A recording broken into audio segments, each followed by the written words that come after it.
Dong. Nah, Mas. Assalamualaikum warahmatullahi wabarakatuh. Waalaikumsalam warahmatullahi wabarakatuh. Alhamdulillah. Wassalatu wassalamu ala nabiyyina Muhammadin wa ala alihi wa ashabihi ajma'in. Wa man tabi'ahum bi ihsanin ila yaumiddin, amma ba'du.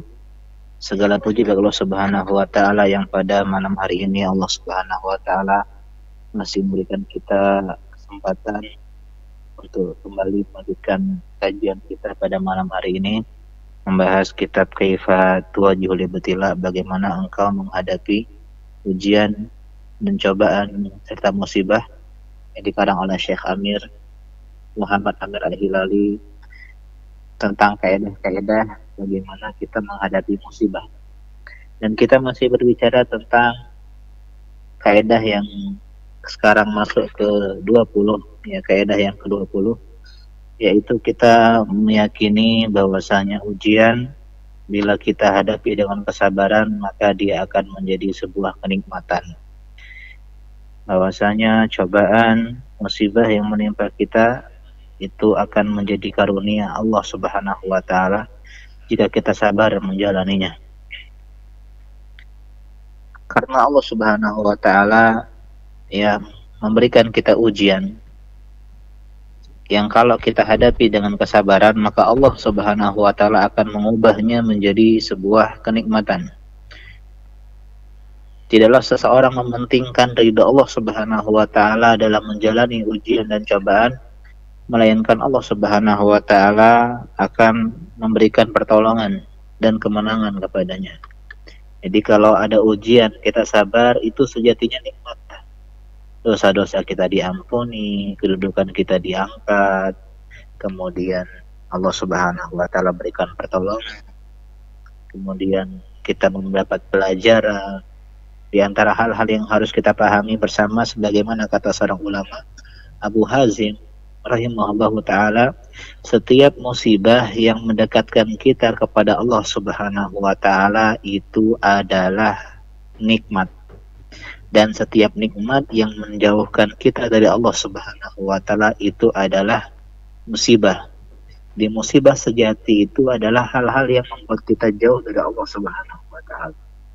Kalau kita miskin, kekurangan harta menjadikan kita lebih dekat kepada Allah, menjadi kita ahli taat, ahli ibadah, maka itu adalah nikmat dari Allah Subhanahu wa taala. Jika kita diberikan rasa sakit, diberikan wabah, kemudian menjadikan kita pribadi yang lebih dekat kepada Allah Subhanahu wa taala, beristighfar, meminta ampun kepada Allah Subhanahu wa taala, maka sejatinya itu adalah nikmat. Sebaliknya kalau kita bergelimang harta, kaya raya, banyak uang, tapi membuat kita jauh dari Allah Subhanahu wa taala, sejatinya itu adalah musibah.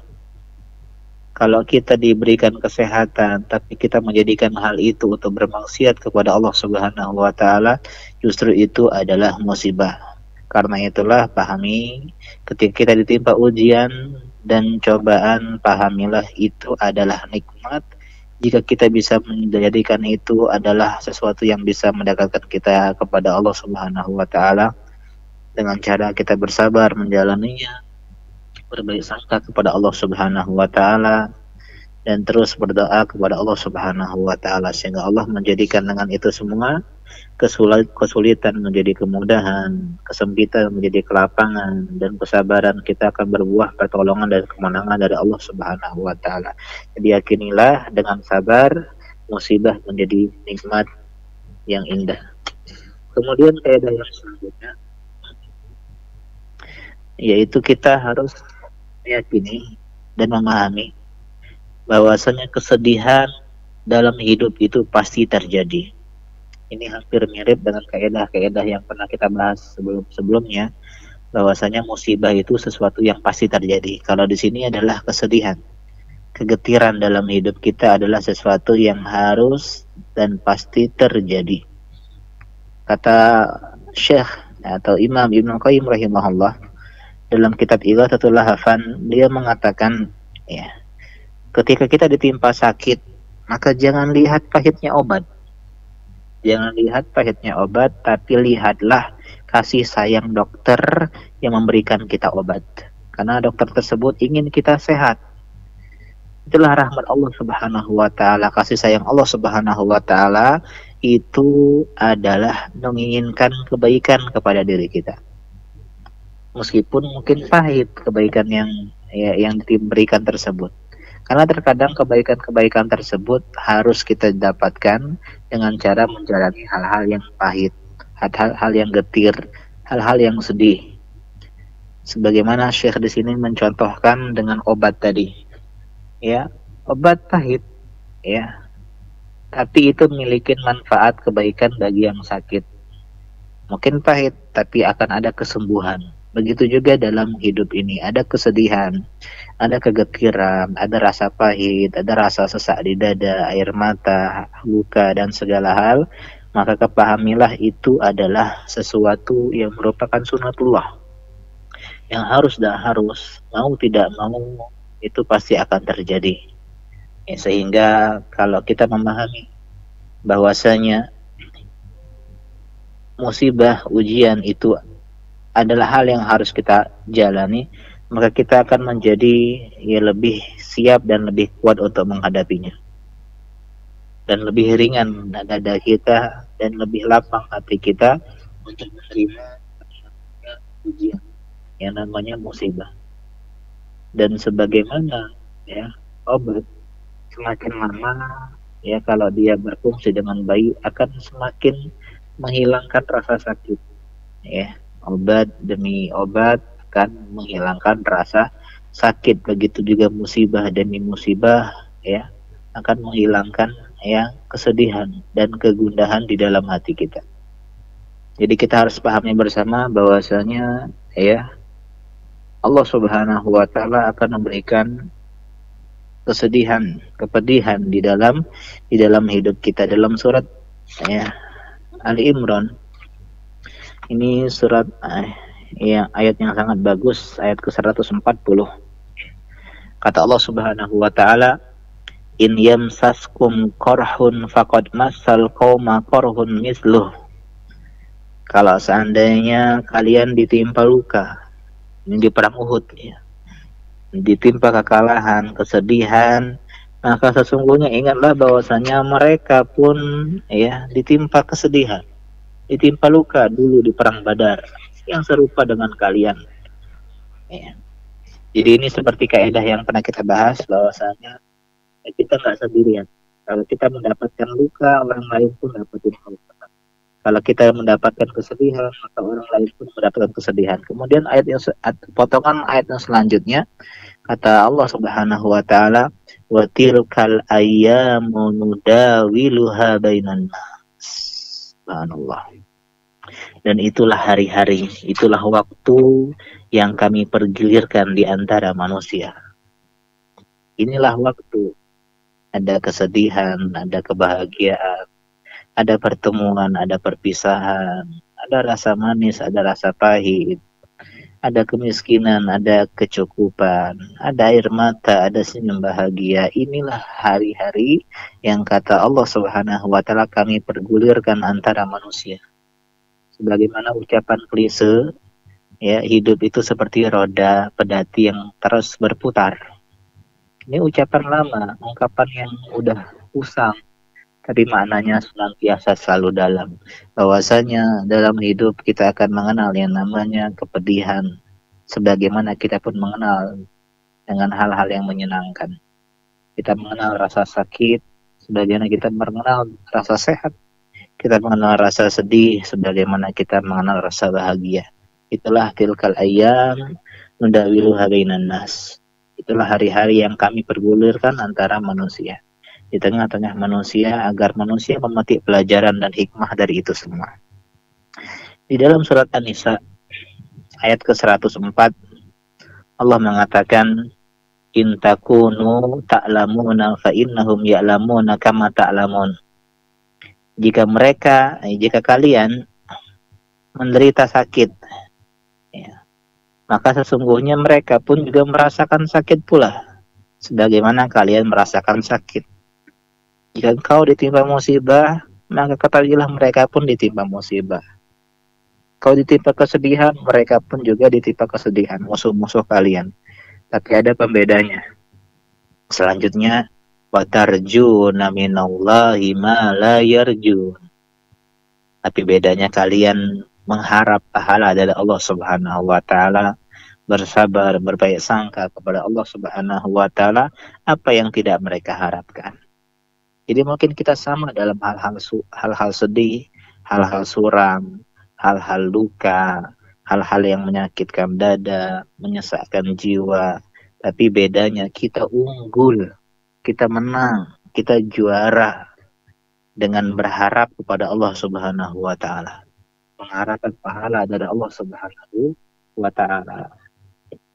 Jadi ini yang harus kita pahami bersama, bahwasanya inilah hidup, inilah hari-hari yang Allah pergulirkan. Ada yang namanya kesedihan, sebagaimana ada juga yang namanya kebahagiaan. Kemudian kaidah yang selanjutnya, kaidah yang ke-22, kita hendaklah dan harus mempersiapkan diri untuk kemungkinan yang terburuk. Mempersiapkan diri untuk kemungkinan yang terburuk. Memperkirakan hal terburuk apa yang bisa kita alami. Apabila suatu musibah turun menimpa kita, ya maka pahamilah apa sih hal terburuk yang akan terjadi. Kemudian persiapkan diri kita. Persiapkan hati kita untuk menghadapinya. Dan berusahalah untuk memudahkannya. Kenapa? Karena kalau kita udah siap dengan kemungkinan terburuk, kemudian ternyata yang menimpa kita tidak seburuk apa yang kita persiapkan, akan terasa ringan, akan terasa mudah. Misal, ya orang tua kita, waliyadzubillah, ya, ditimpa sakit yang parah. Maka di antara tips biar kita bisa menghadapi musibah, bersiap dengan kemungkinan terburuk apa yang bisa kita terima. Ketika kita ditimpa hal tersebut, ya, maka kita sudah bersiap. Kalau ternyata tidak seperti yang kita perkirakan atau kita persiapkan, maka itu adalah sebuah hal yang ringan yang membuat hati kita lega. Kalau kita bersiap untuk sebuah kematian, maka penjara terasa ringan. Kalau kita bersiap untuk diamputasi, maka operasi terasa ringan. Kalau kita siap untuk kehilangan segala harta, maka kerugian sedikit dalam perniagaan kita terasa ringan. Jadi inilah harus kita pahami bersama, ya, bahwasanya bersiaplah untuk kemungkinan yang terburuk. Bersiaplah untuk kemungkinan yang terburuk yang kelak akan menimpa kita.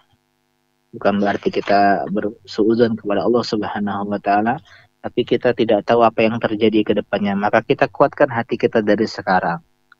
Kuatkan hati kita dari sekarang. Di antara hal yang harus kita pahami bersama, kenapa kita jika ditimpa musibah mengucapkan inna lillahi wa inna ilaihi raji'un, agar kita sadar bahwasanya kita ini tidak memiliki apa-apa. Inna lillah, kita ini milik Allah Subhanahu wa taala. Semua yang kita miliki milik Allah Subhanahu wa taala. Orang-orang yang kita cinta, harta kita, pangkat kita, kedudukan kita, segala yang kita miliki itu milik Allah Subhanahu wa taala. Sehingga kita akan menyadari bersama kalau seandainya hal itu Allah Subhanahu wa taala ambil dari diri kita, maka kita udah siap nih. Udah siap. Karena itulah di antara hal yang indah ketika kita ditimpa musibah, mengucapkan inna lillahi wa inna ilaihi raji'un. Kita adalah milik Allah Subhanahu wa taala, hamba Allah, milik Allah. Tidak memiliki apa-apa, namanya hamba budak. Tidak boleh memiliki harta. Hartanya milik majikannya. harta budak itu milik tuannya. Wa inna ilaihi raji'un, dan kita semua akan kembali kepada Allah Subhanahu wa taala. Istri kita akan kembali kepada Allah Subhanahu wa taala. Putra-putri kita akan kembali kepada Allah Subhanahu wa taala. Semua harta kita akan kembali kepada Allah Subhanahu wa taala. Kesehatan kita pun akan kembali kepada Allah Subhanahu wa taala. Fisik kita, raga kita, segala yang kita miliki, sehingga kita mulai siap untuk yang namanya kehilangan, siap untuk menghadapi yang namanya hal-hal besar yang pasti akan menimpa kita. Dan kalau ternyata yang Allah timpa tidak seperti apa yang kita udah siapin, maka itu akan terasa ringan, dan kita bisa menjadi pribadi yang bersyukur kepada Allah Subhanahu wa taala. Karena itulah ya, ini diantara hal-hal yang kata Syekh Abdurrahman bin Nasir As-Sa'di dalam kitabnya Al-Wasailah Al-Mufidah lil Hayatis Sa'idah. Sa'idah adalah kita hendaknya ya mempersiapkan ya hal-hal yang seperti ini, mempersiapkan kemungkinan terburuk jika memang kita sedang hal-hal yang seperti demikian ya. Adapun pembahasan selanjutnya karena cukup panjang, jadi kita cukupkan sampai di sini dulu ya. Mungkin materinya sedikit ya, kita ke sesi tanya jawab. Iya. Baik, syukron Ustaz atas ilmunya pada malam hari ini. Kita langsung masuk ke sesi tanya jawab. Sudah masuk di via WhatsApp. Bismillah. Ustaz, bagaimana hukumnya jika seorang yang beragama kafir masuk agama Islam? Namun setelah meninggal dunia, orang tersebut dikuburkan secara agama kafir. Apakah orang yang meninggal dunia tersebut berdosa? Dan bagaimana hukumnya dengan keluarga yang menguburkan? Jazakallahu khairan Ustaz. Ya. Jika seseorang non-muslim masuk ya ke dalam agama Islam, maka dia tidak boleh dimakamkan ya di pemakaman ya orang-orang kafir. Dan dia adalah dimakamkan sesuai dengan tuntutan syariat Islam. Dan adalah kita seorang yang seperti ini, yang masih hidup di tengah-tengah orang-orang kafir, keluarga kita non-muslim, maka hendaklah kita memberikan wasiat, ya, wasiat di antara hal yang sebaiknya kita lakukan agar penyelenggaraan jenazah kita itu dilakukan sesuai agama kita, bukan agama keluarga kita. Dan jika seandainya kita tetap dimakamkan ya dengan cara yang tidak dibenarkan, maka kita tidak berdosa ya insyaallah ya. Dan yang keliru di sini adalah keluarganya yang tidak memahami hal tersebut. Dan kita juga mungkin karena tidak mengajarkan kepada mereka ya tentang status kita. Jadi insyaallah tidak berdosa bagi yang dimakamkan ya, akan tetapi kalau dia lalai dari mengajarkan hal tersebut ya, mungkin dia ya salah dalam masalah abai dalam menyampaikan hal tersebut kepada keluarganya ya. Wallahu a'lam. Baik Ustaz, syukron atas jawabannya. Semoga dapat didengar baik oleh penanya. Kita masuk ke pertanyaan selanjutnya. Bismillah. Ustaz, kami sholat jamaah di rumah berdua, dan ada satu orang anak kecil sekitar umur 5 tahun, tapi dia tidak mantap atau tidak bisa diam. Bagaimana posisi sopnya? Atau kami berdua sampingan, atau satu imam, dua di belakang dengan anak kecil tersebut Ustaz? Syukron Ustaz. Ya, jika anak kecil tersebut ya ikut sholat, maka dia berada di belakang. Jadi ada 3 orang ya, satu imam, 2 makmum ya. Nah, jadi salah satunya adalah anak yang berusia 5 tahun. Maka hendaklah kita nasihati anak untuk jangan main-main. Terkadang kalau kita ya sholat bersama anak kita atau adik kita yang masih kecil, kasih edukasi, pemahaman bahwasanya kita ini sedang bermunajat sama Allah Subhanahu wa taala. Jadi nggak boleh ribut, nggak boleh main-main. Dan jika kalau dia pengen main-main, tarik tangannya. Ya, ditarik tangan, jangan dibiarkan. Ini diantara hal yang diperbolehkan. Kalau seandainya dia tetap lari, ya maka itu nggak masalah tadi belakang. Nggak harus kita maju ke depan, karena hukum asalnya kita ya bermakmum atau memiliki teman di sebelah kita. Tapi sebenarnya kita minta dia terus. Ya. Beda halnya kalau dia itu nggak ikut sholat. Dari awal udah nggak ikut sholat, maka kita sholatnya berada di sebelah kanan makmum, keamanan imam, ya, berada di sebelah kanannya imam. Allahu a'lam. Baik Ustadz, syukron atas jawabannya. Semoga dapat didengar dengan baik oleh sang penanya. Kita masuk ke pertanyaan selanjutnya. Assalamualaikum Ustadz, mau bertanya, apakah termasuk riba kalau kita menabung di bank? Karena kalau menabung di rumah takut tidak aman. Kalau di bank kan kalau sakit sewaktu-waktu tinggal diambil. Apa hukumnya Ustadz? Syukran Ustadz.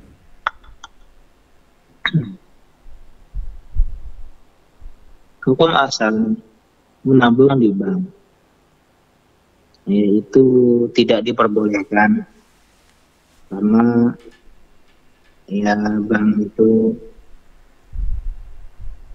termasuk ya akad yang hukum asalnya memiliki riba.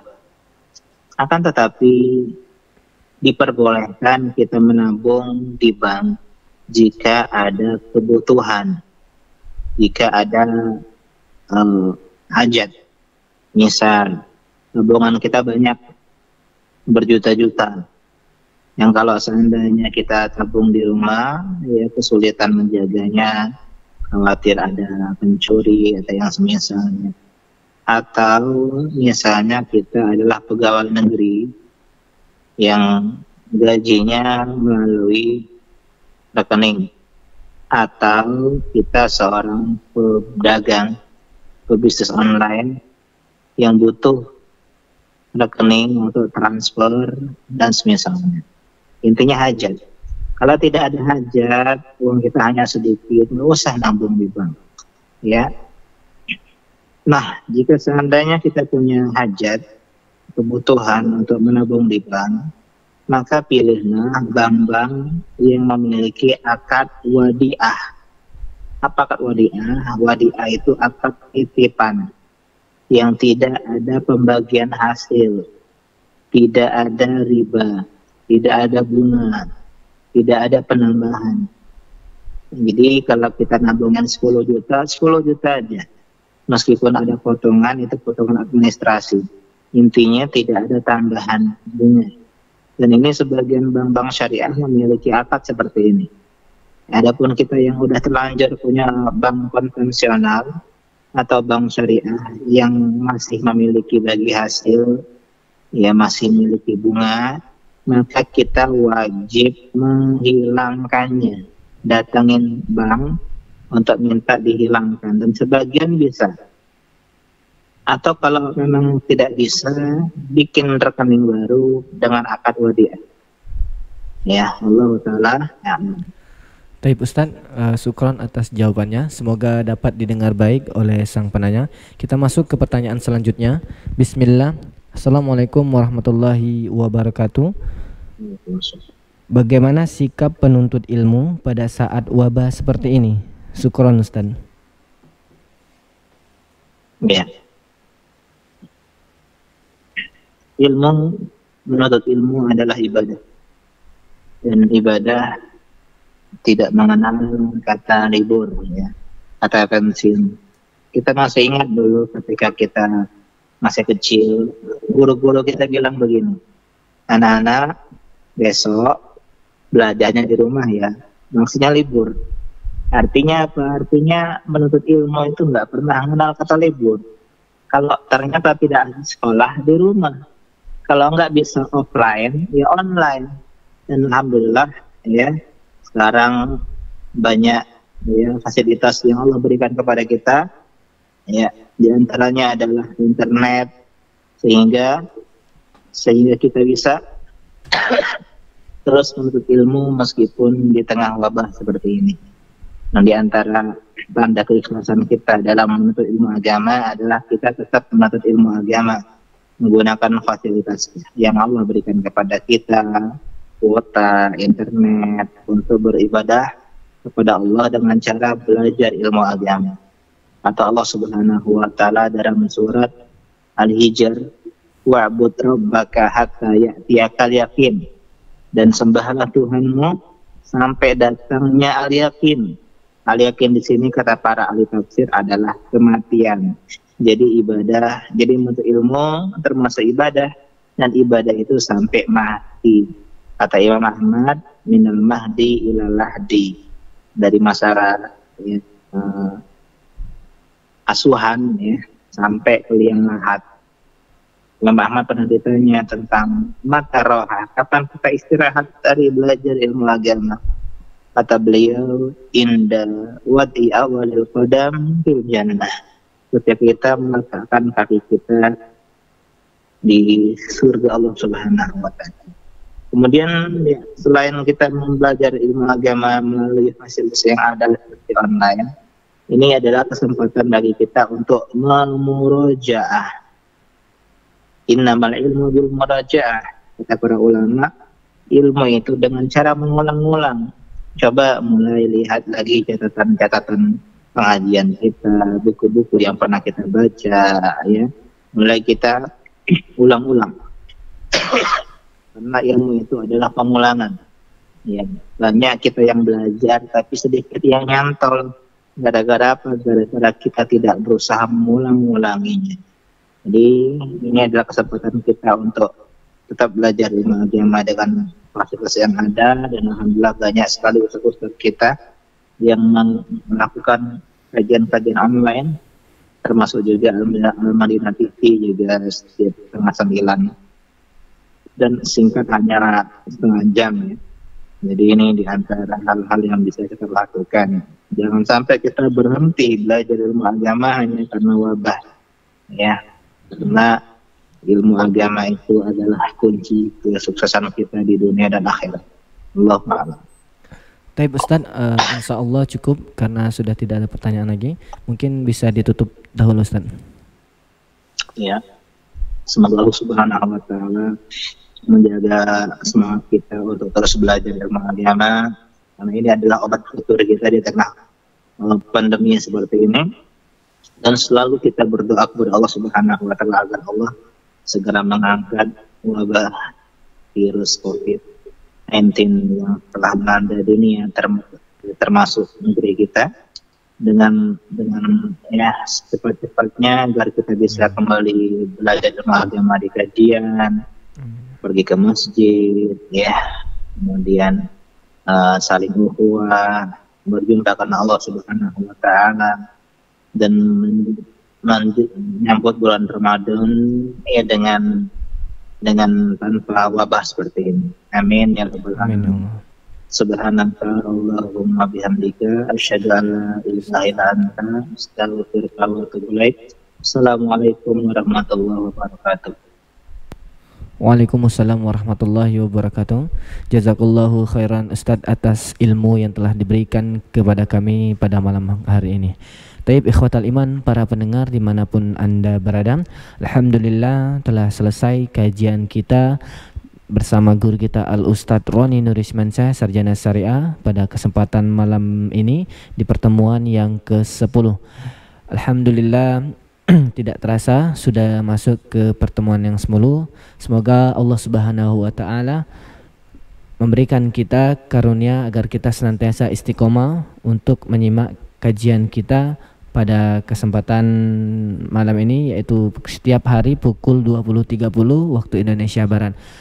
Taib ikhwatal iman, para pendengar dimanapun Anda berada, bagi yang ingin bertanya di akhir kajian bisa langsung kirimkan pertanyaan Anda melalui pesan singkat di 082278175837 atau bisa langsung ke nomor media yang ikut relay pada kesempatan malam yang berbahagia ini. Taib ikhwatal iman, para pendengar dimanapun Anda berada, alhamdulillah semakin mendekati bulan Ramadan, dan semoga Allah Subhanahu wa taala mengangkat virus ataupun wabah yang terjadi pada saat ini agar kita bisa beribadah dengan nyaman dan aman ketika bulan Ramadan nanti. Tip ikhwatal iman para pendengar dimanapun Anda berada, sedikit menginfokan bahwasanya alhamdulillah saat ini Pondok Pesantren Al-Madinah sedang melakukan pembangunan yang mana saat ini sudah memasuki tahap finishing gedung kelas Ponpes Al-Madinah lantai 1, yang mana proyek ini membutuhkan uang sebesar 90 juta rupiah. Dan kami mengingatkan bagi Anda yang ingin berpartisipasi ataupun ingin menginfakkan sebagian harta antum sekalian, silakan salurkan donasi Anda melalui rekening BRI Syariah 1040625654 atas nama PEMB Ponpes Al-Madinah dengan kode bank 422. Langsung bisa konfirmasi transfer ke nomor 0823 0764 9393. Alhamdulillah saat ini saya ingatkan lagi progres pembangunan Ponpes Al-Madinah yang mungkin bisa Anda lihat di layar HP Anda, yang mana saat ini sudah memasuki tahap finishing gedung kelas Ponpes Al-Madinah. Semoga Allah mudahkan proyek pembangunan ini agar senantiasa kita bisa melihat anak-anak kita ataupun cucu-cucu kita bisa sekolah di Ponpes Al-Madinah ini. Taib ikhwatal iman para pendengar dimanapun Anda berada, mungkin itu saja yang dapat kami sampaikan. Kepada Ustadz kami ucapkan jazakallahu khairan atas ilmunya, dan kepada pendengar dan seluruhnya jika ada salah kami mohon maaf, dan kepada Allah kami mohon ampun. Kami segenap kru dan tim yang bertugas undur diri, dan kita tutup dengan doa kafaratul majelis. Subhanakallahumma wa bihamdika asyhadu an la ilaha anta astaghfiruka wa atubu ilaik. Wassalamualaikum warahmatullahi wabarakatuh.